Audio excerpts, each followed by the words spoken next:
There was once a great man named Potapera, who was high priest of the city of On in Egypt, and he and his wife had no children.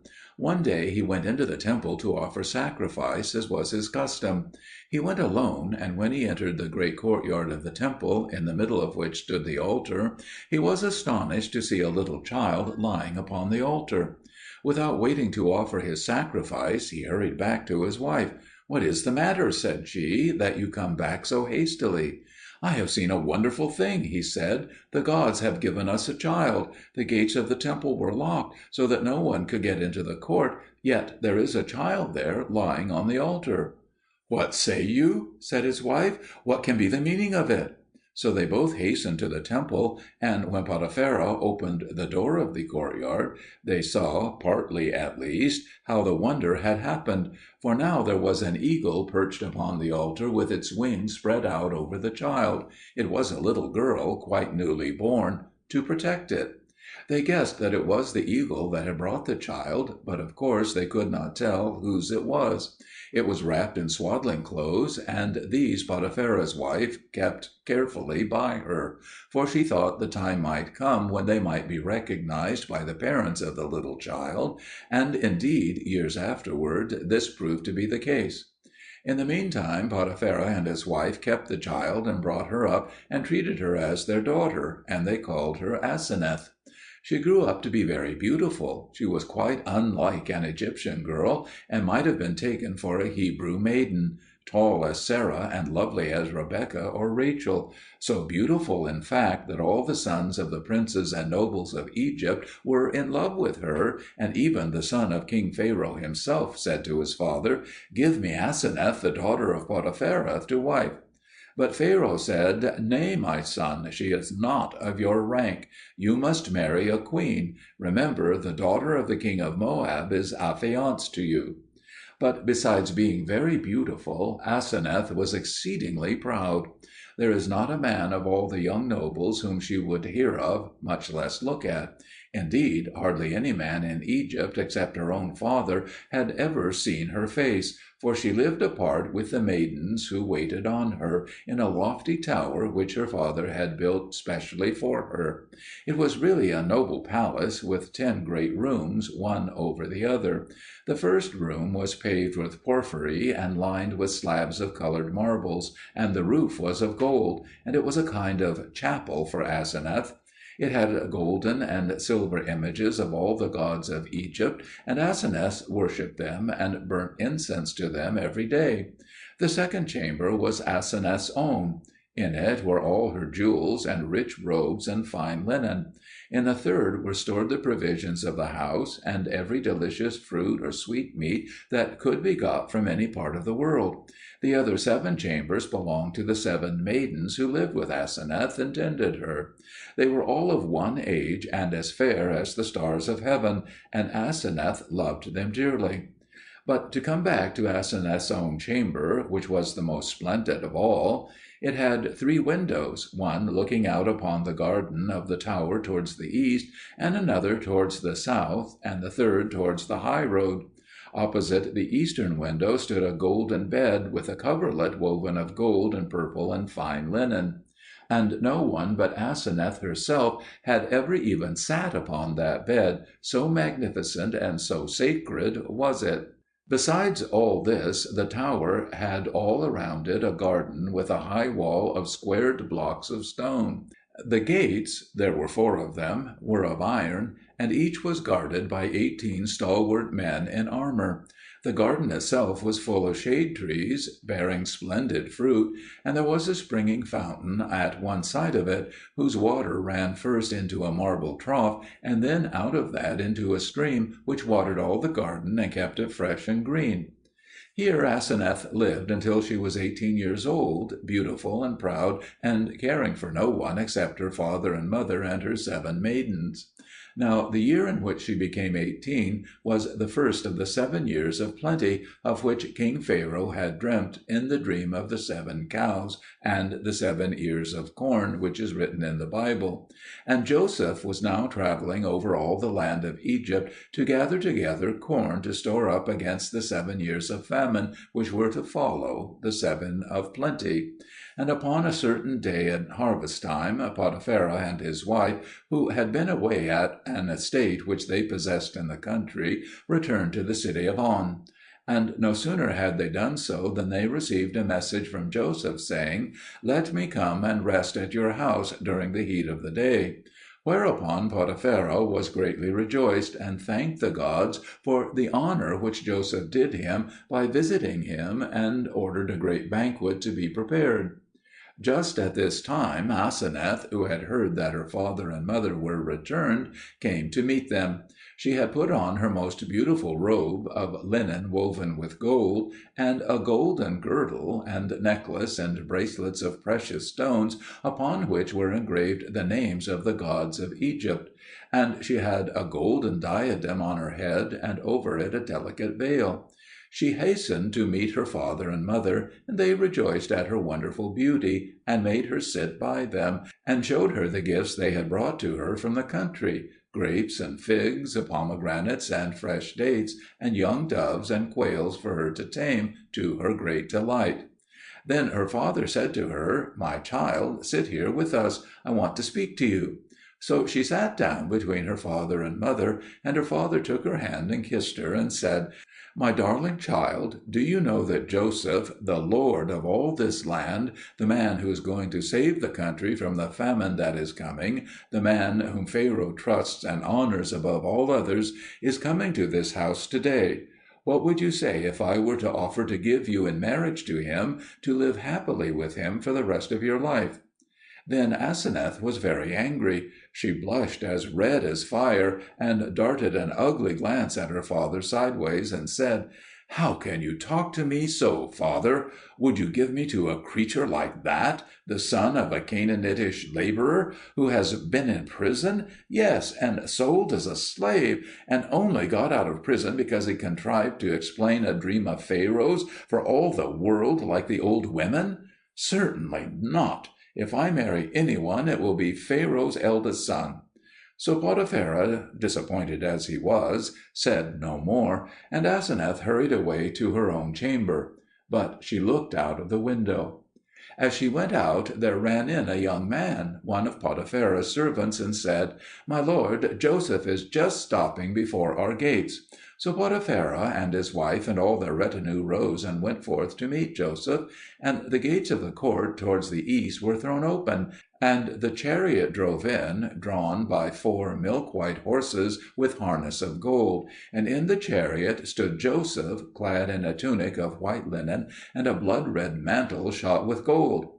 On his head was a crown with 12 great gems, and above each gem was a ray of gold. In his hand was an olive branch with leaves and fruit. But fairer than all his equipment was his face, for he was more beautiful than any of the sons of men. And just as all the young nobles of Egypt were mad about Aseneth, so all the ladies of Egypt were in love with Joseph. But he had not a word to say to any of them, for they were all worshippers of idols, and Joseph worshipped the true God, the God of Abraham, Isaac, and Jacob. So the chariot entered the courtyard of Potapera's palace, and the gates were shut. Now Aseneth stood at her window, and when she saw Joseph and the beauty of his countenance, she was smitten to the heart, her knees trembled, and she almost swooned. A great fear came upon her, and she heaved a deep sigh, and said, "Alas, alas! What have I said? What have I done? Pity me, O God of Joseph, for it was in ignorance that I spoke against him. Did I not call him a Canaanitish labourer's son? And lo, now he has come into our house like the sun out of heaven. Fool that I was to rail against him as I did! If only my father would give me to him as his slave and drudge, I would serve him till I dropped dead at his feet." Meanwhile Joseph, who had caught sight of Aseneth standing at her window, had come into the house, and they had washed his feet and set a table for him by himself, for Joseph would not eat with the Egyptians.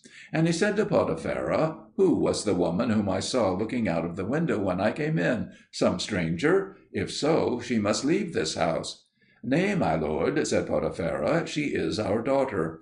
And he went on to tell how Aseneth disliked the company of men, and indeed had hardly seen a strange man before that day. And Joseph was glad to hear that she hated strange men, and said, "If she is your daughter, I will love her from this day forth as a sister."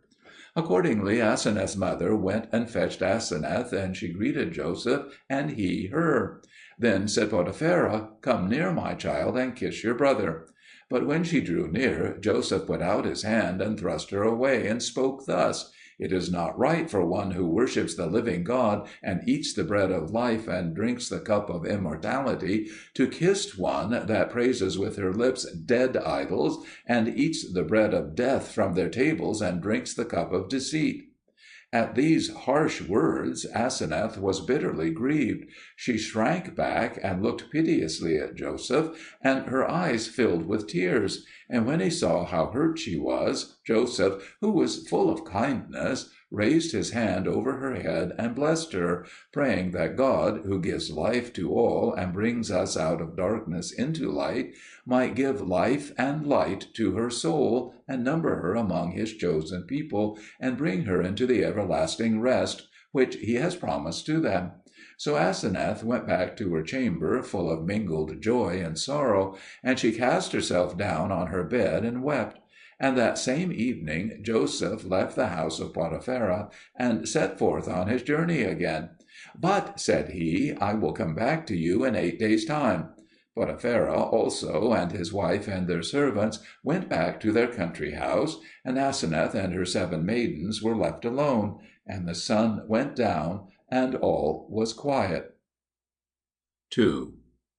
When everyone else in the tower was asleep, Aseneth, who had remained weeping on her bed, rose up stealthily and crept downstairs to the gate of the tower, where the woman who kept the door was asleep with her children, and as quietly as she could, she unhooked the heavy leather curtain that hung in the doorway, and spreading it out on the floor, heaped up upon it all the cinders and ashes out of the hearth, folded the corners together, dragged it upstairs, and threw it down on the floor. Then she barred the door of her room securely, and burst into bitter weeping. It so happened that the maiden, whom Aseneth loved the best of all her 7 companions, was awake, and heard the sounds of crying. She was alarmed, and flew to wake up the other attendants, and all of them came to the door of Aseneth's chamber, which was locked and barred. They called to her, "What is the matter, dear mistress? Open to us, and let us come in and comfort you."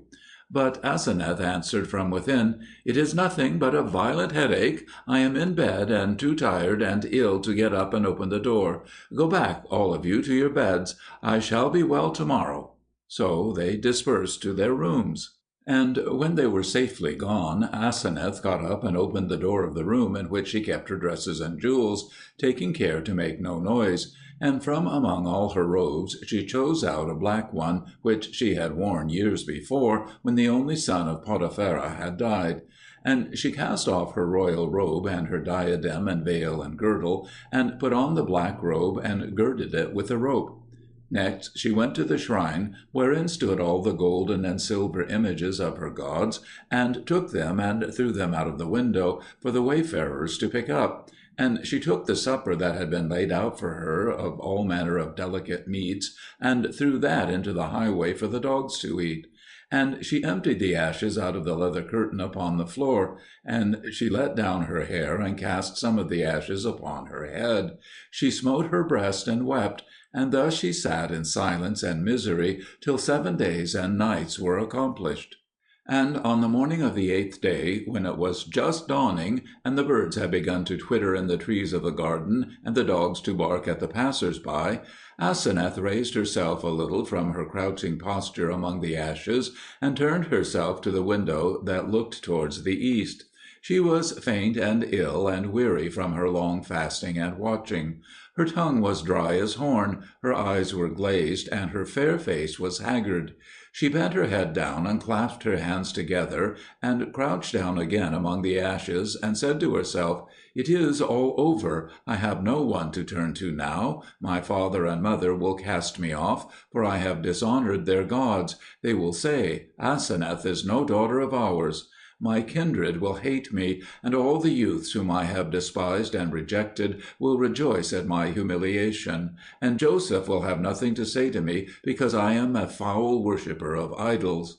Yet," she went on to say, "I have heard that the God of the Hebrews is a merciful God, long-suffering and compassionate, not hard upon those that have sinned ignorantly, if they are sorry for what they have done. Why should I not turn to him? Who knows if he will not have pity upon my loneliness and protect me? For they say he is the father of the fatherless, and cares for those who are in trouble." So she rose and knelt upon her knees, with her face turned toward the east, and looked up into heaven and prayed. "Save me," she said, "from those who are pursuing me, before I am caught by them. As a little child, when it is frightened, runs to its father, and the father stretches out his arms and catches it to his breast, so I flee to thee. I know that Satan, the old lion, is hunting me, for he is the father of the gods of Egypt, and I have insulted them and destroyed their images. I have no hope but in thee. See, I have cast off all my beautiful robes and ornaments. I sit here in sackcloth and ashes. I have fasted and wept these 7 days, because I know that I have done wrong in worshipping dumb idols, and in speaking scornfully against Joseph. But, Lord, I did it in ignorance. Save me, and above all watch over Joseph, whom I love more than my own life.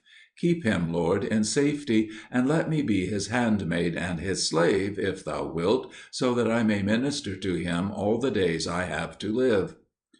Much more did Aseneth say in her prayer, but it is not written down here.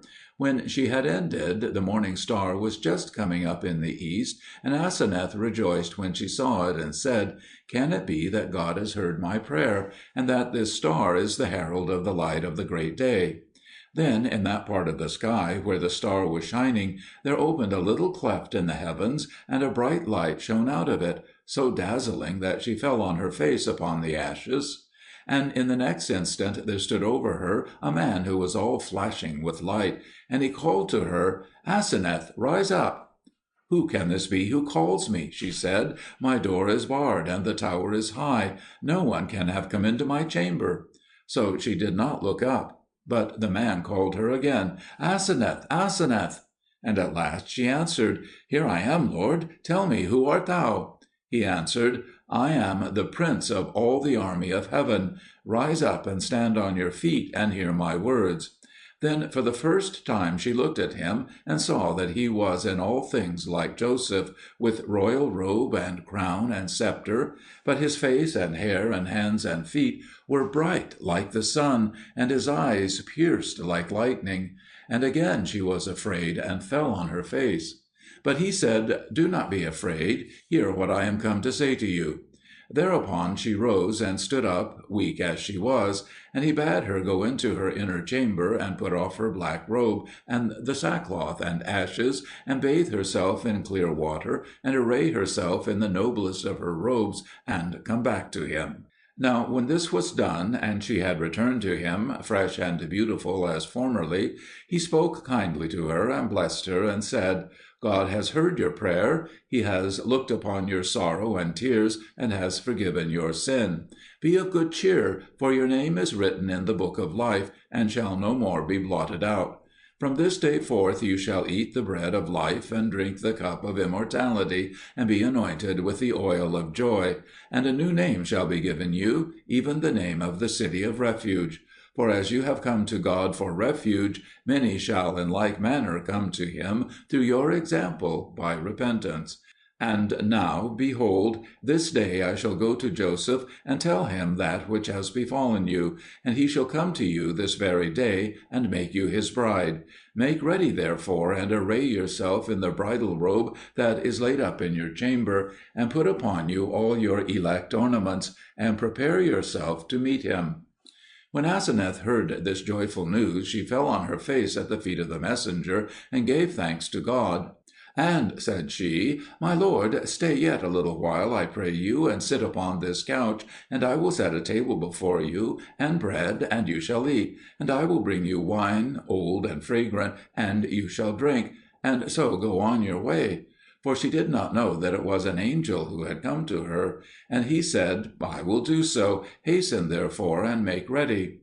So first she set before him a table, and as she was going to fetch the bread, he said to her, "Bring a honeycomb also."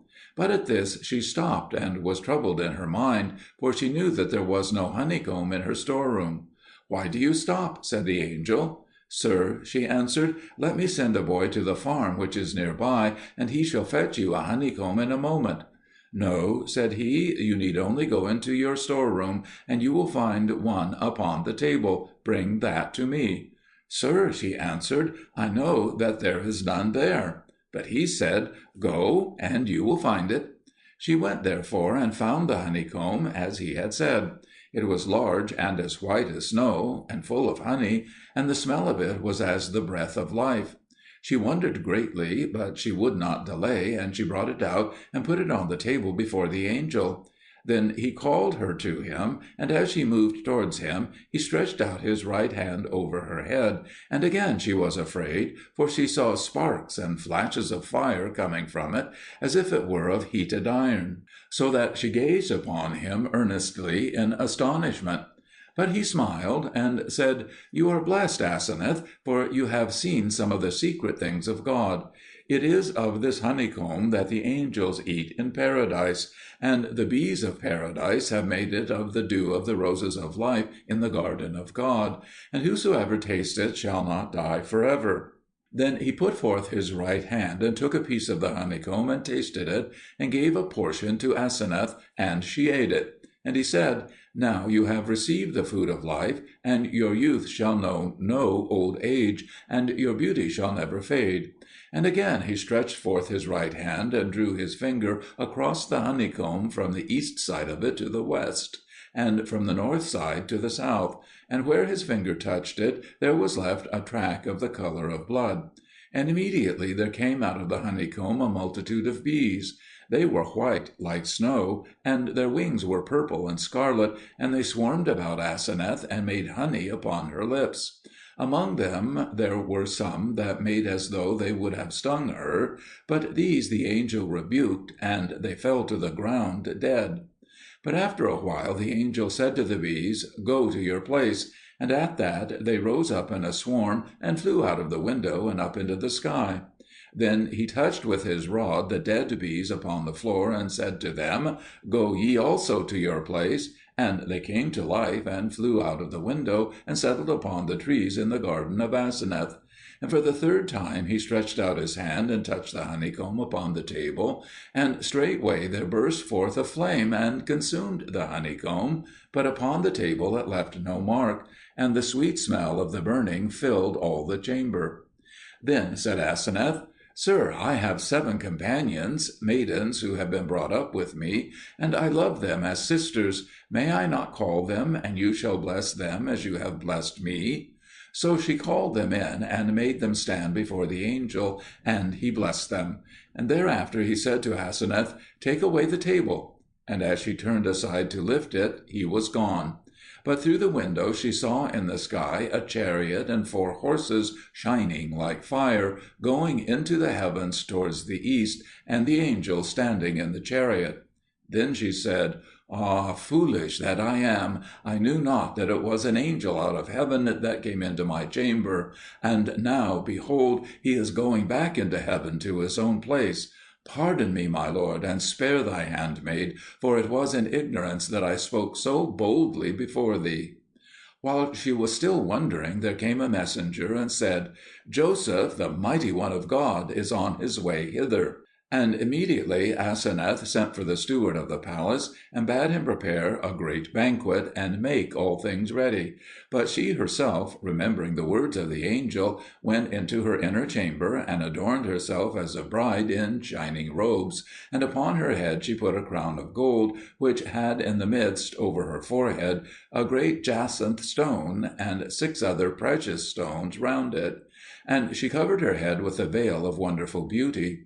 Then she called to one of her maidens, who brought her a basin of pure water, and when she saw the reflection of her face in the water, she was astonished at the beauty and freshness and brightness of it. Just then the steward of the palace came in to say that all was ready, and he too was struck with amazement at the sight of her, and said, "Lady, what is the cause of this wonderful beauty? Can it be that the God of heaven has chosen you to be the bride of Joseph, his elect?" And while he was yet speaking, the sound of Joseph's chariot wheels was heard without. Then Aseneth hastened and went down to meet Joseph, and her 7 maidens followed her, and they all stood in the porch of the palace. And when Joseph saw Aseneth, he also marvelled, and said, "Who art thou, maiden?" And she answered, "Thy handmaid Aseneth, and I have cast away all my idols, and they are gone."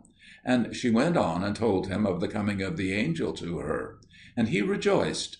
Then they came near and embraced one another, and she led him into her father's house, and bade him sit on her father's throne. And Joseph said, "Let one of the maidens come and wash my feet." But Aseneth said, "No, from henceforth I am your handmaid.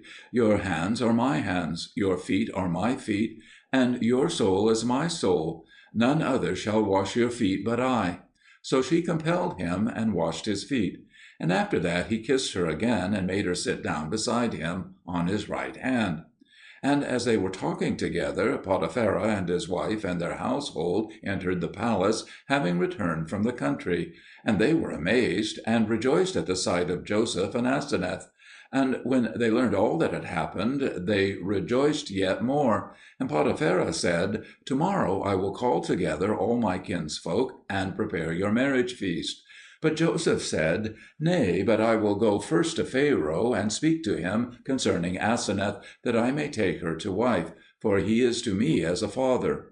So on the next day Joseph departed to see Pharaoh, and forthwith Pharaoh sent for Potapera and his wife and Aseneth. And in their presence he blessed Aseneth, and joined her hand with the hand of Joseph, and crowned them with golden crowns, and made a great feast for them lasting 7 days. And all the land of Egypt rejoiced. So Joseph and Aseneth were married, and after that 2 sons were born to them, even Ephraim and Manasseh, in the house of Joseph.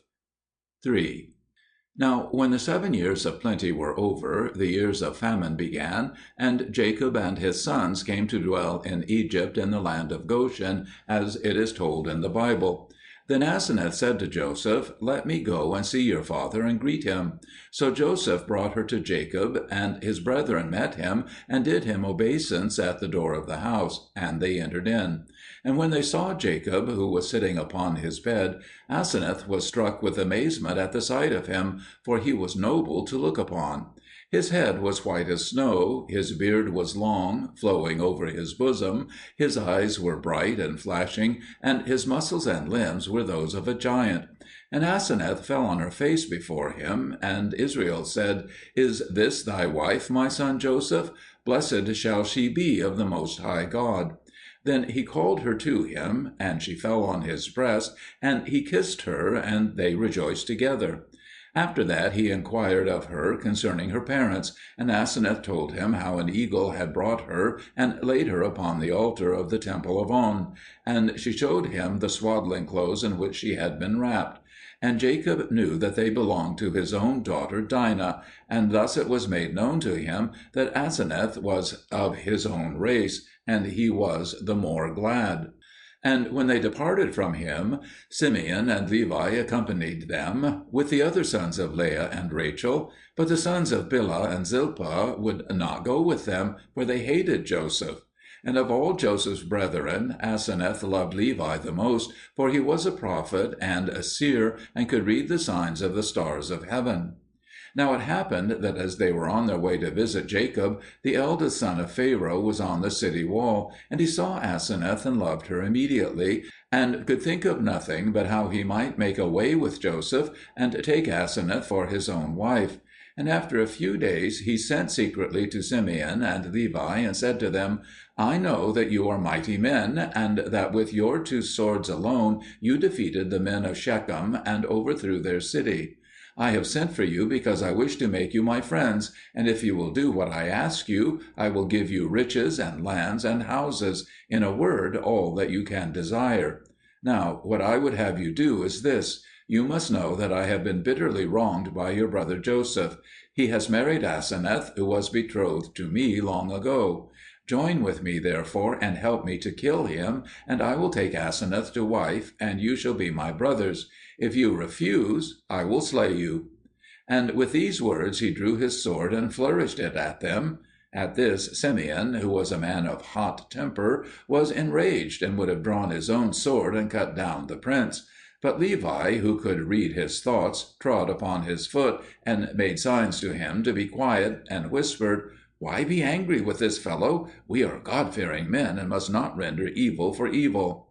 Then Levi said calmly and mildly to Pharaoh's son, "Why does my lord speak thus to his servants? We can do no such wickedness against our brother and against our God. Let us hear no more such evil words. But if you will not be persuaded, know that our swords will be drawn against you." With that both the brothers drew their swords, and when the son of Pharaoh saw them, he crouched upon the ground in terror, for they flashed like flames of fire and dazzled his eyes. But Levi said, "Get up, and do not be frightened. Only take care that you say nothing more of this kind against our brother Joseph." And they went forth from his presence. But he could not restrain himself, for he was half mad with anger and fear and with love of Aseneth. And after some days his servant said to him, "Do you know that the sons of Bilhah and Zilpah are at enmity with Joseph and Aseneth? They will do all that you ask of them." So he sent for them, for Dan and Gad and Naphtali and Asher, and they came to him in the first hour of the night. And after he had greeted them, he sent away his servants, and said to the brethren, "Listen to me. Life and death are before you. Choose which you will have. Will you die like women, or fight like men? I overheard your brother Joseph saying to my father Pharaoh, 'Dan and Gad and Naphtali and Asher are no brethren of mine. They are the sons of my father's handmaids, and I am only waiting till my father dies to make an end of them and their families. It was they who sold me to the Ishmaelites, and I am going to repay it into their bosom.' And my father said, 'It is well spoken. You have leave to take any of my bodyguard and deal with them as you will.' Then Dan and Gad and their brothers were sorely troubled, and they said, 'O sir, help us, and we will be your servants forever.' And he said, 'I will. Hear me now. This night I will kill my father Pharaoh, for he is the helper of Joseph, and do you for your part slay Joseph. Then I will take Aseneth to wife, and you shall be my brethren, and joint heirs with me in the kingdom.' So they said, 'We will do so,' and thus it shall be. We heard Joseph say to Aseneth that she should go tomorrow into the vineyard, for it is the time of vintage. We therefore will go this night into the bed of the river, and hide among the reeds, and do you take with you 50 archers upon horses, and go on before. Then will Aseneth come and fall into our ambush, and we will kill the men that are with her, and she will flee in her chariot, and fall into your hands, and you shall do to her as seems good to you. As for Joseph, while he is mourning for Aseneth, we will kill him, but first we will slay his children before his face." And Pharaoh's son rejoiced greatly, and sent them forth with a great body of mighty men. And they went and hid themselves in 4 companies among the reeds of the river on either side of the road. Yet Naphtali and Asher murmured against their elder brothers, Dan and Gad, saying, "To what purpose are you conspiring again? Did you not sell Joseph for a slave before? And lo, he is become lord over all Egypt. Now, therefore, if you imagine evil against him, he will call upon God, and fire will come down out of heaven and devour you, and the angels of God will fight against you." But their elder brothers were angry and said, "What then would you have? Are we to die like women? Not so." And the counsel of Naphtali and Asher did not prevail with them. In the same night the son of Pharaoh rose up and went to his father's chamber with intent to slay him, as he had promised. But when he came to the door, the guard stopped him and said, "What is my lord's will?" He said, "I desire to see my father, for I am going away tomorrow to visit my vineyard, which I have newly planted." And they said, "Your father is ill, and has not slept until now, and he gave us commandment that no man should come into his chamber, no, not if he were his firstborn son." So he went away in a rage, and took 50 archers with him on horses, and went on before, as Dan and Gad had said. Aseneth also rose early in the morning and said to Joseph, "Lo, I go to the vineyard as you appointed, but my soul is troubled greatly at being parted from you." But Joseph said, "Oh, be of good cheer. The Lord is with you, and will keep you as the apple of an eye. As for me, I go to distribute corn to the people of the land, that no man in Egypt may perish of hunger." So Aseneth went her way, and as she came to the place of the ambush by the river, the men that were in hiding rushed out upon her, and slew all the guard that were with her, even 600 soldiers and 50 runners. And Aseneth fled away upon her chariot. Now Levi, though he was far off, saw in the spirit what was being done, for he was a seer, and told his brethren of the peril of Aseneth. And they girded every man his sword upon his thigh, and took up their shields and their spears, and ran swiftly after Aseneth. And as she fled on before, suddenly she saw the son of Pharaoh in the way, and the horsemen that were with him. Then was Aseneth in great fear, and she called upon the name of her God. But Benjamin was in the chariot with her. Now he was a lad of 19 years, beautiful exceedingly, and strong as a lion's whelp. And when he saw the men, he leapt down from the chariot, and caught up a round stone out of the brook, and threw it at the son of Pharaoh, and smote him on the left temple, so that he fell from his horse half dead. Then Benjamin leapt up upon a rock by the wayside, and called to the driver of the chariot, "Give me stones out of the river bed." And he gave them. And with 50 stones Benjamin slew the 50 archers that were with Pharaoh's son. Every stone smote a man on the temples. Moreover, the sons of Leah, Reuben and Simeon, Levi and Judah, Issachar and Zebulun, pursued after the men that had laid wait for Aseneth, and fell upon them suddenly, and cut them to pieces. But the sons of Bilhah and Zilpah fled before them, saying, "We are undone, and now, behold, the son of Pharaoh is dead, and all they that were with him. Let us at least slay Aseneth and Benjamin, and flee into the woods." So they pursued after Aseneth, and came upon her with their swords drawn and dripping with blood. And she was greatly afraid, and said, "Lord God, who did save me from false gods and from the corruption of death, and did say, 'Thy soul shall live forever,' save me now from the hands of these wicked men." And God heard her prayer, and straightway the swords of the men fell out of their hands, and crumbled into dust. Then they were very sore afraid, saying, "The Lord fighteth against us." And they fell down on their faces, and besought Aseneth, saying, "We have imagined evil against you, and the Lord hath brought it back upon us. But now have pity upon us, and save us from the wrath of our brethren." And she said, "Go then and hide yourselves in the reeds, until I appease them and turn away their anger. Only the Lord be judge betwixt me and you." Then they ran and hid among the reeds, and their brethren, the sons of Leah, came running like harts to overtake them. And Aseneth lighted down from her chariot, and fell on their necks, weeping and rejoicing. And they said, "Where are our brothers, the sons of the handmaids?" that they might kill them. But Aseneth said, "I beseech you, spare them, for the Lord saved me out of their hands, and broke their swords, and behold, there they lie, like wax melted before the fire. Let it suffice you that the Lord hath fought against them on our behalf, and spare them, for they are your brethren, and the sons of your father Israel." Then said Simeon, "Why doth our sister say so? Nay, but we will hew them in pieces with our swords, for they have done evil against Joseph, and against our father, and against thee also this day." And Aseneth took hold upon Simeon's beard and kissed him, and said, "Do not, my brother, in any wise render evil for evil. The Lord shall judge between us. And now, see, they are fled afar off. Forgive them, therefore, and spare their lives." Then Levi came near and kissed her right hand, for he knew that his brethren were in hiding among the reeds, but he would not reveal it to the others, lest they should fall upon them. And he loved Aseneth because she would save them alive. Now the son of Pharaoh, who was fallen from his horse, began to recover himself, and sat up and spat blood out of his mouth, for the blood ran down from the wound on his temple into his mouth. And Benjamin saw it, and ran and drew the sword of the son of Pharaoh, for as yet Benjamin bare no sword upon his thigh, and would have slain him.